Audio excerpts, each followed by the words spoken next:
Ashama harka fuunee akkam jirtu jaalatamtootaaf kabajamtoota qabduu tiivii hunduma keessaniif biyya keessaaf biyya bakkee teessanii kan hordoftan hundumaaf nagaan waaqayyoo isiniif yaa baay'atu jechaa har'a seenaa bareedaatu qabadhee isinii dhufee hamma xumuraatti na hordofaa jechuun hawwii koodha. Yeroon kee gaafa ga'u namoonni si beekanii fi kan si hin beeknellee si eebbisuuf dhufu. Suuraa mucaa kanaa namni itti kolfee hin darbin hin jira jedhee hin yaadu. Maqaan isaa Albert jedhama. Akkuma viidiyoo sekondii gabaabaa irratti mul'atu haati isaa yeroo baampileetii kennituuf nyaachuu diduun boo'e. Yeruma sanatti immoo akkoon isaa akka nyaatuuf sagalee sirbaan yeroo sossobduu boo'uu dhiisee kolfe. Viidiyoo fi suuraan Albert daa'ima lammii Gaanaa kanaa feesbuukii, tiiktookii fi instaagiraamii irratti jaalatamummaa namoota hedduullee horateera. Namoota hedduufillee madda galii ta'eera. Keessattuu viidiyoon kun tiiktookii jalqabaa irratti gadhiifame irratti namoonni miliyoona 370 ol kan ilaalan yoo ta'u, sana booda miliyoonotaan kan lakkaa'aman immoo tiwut gochuun irratti hojjetaniiru. Addunyaa irrattis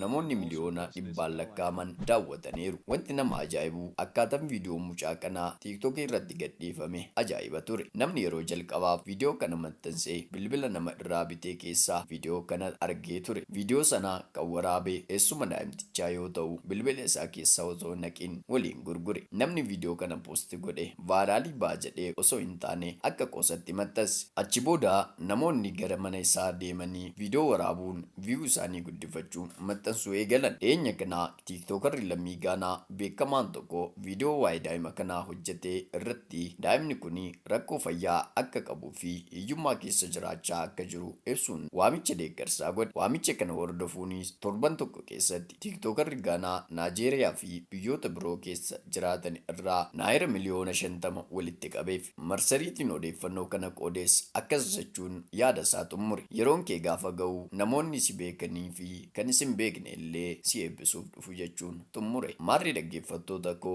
seenaa kana irraa waan baay'ee akka barattan abdiin qaba. Seenicha seenessuun kan si faana ture ani qaxalee keessaniif tudha. Jalqaba irraa kaastanii hamma ammaatti waan na dhaggeeffattaniif kabaji keessan guddaadha. Horaa bulaa deebanaa.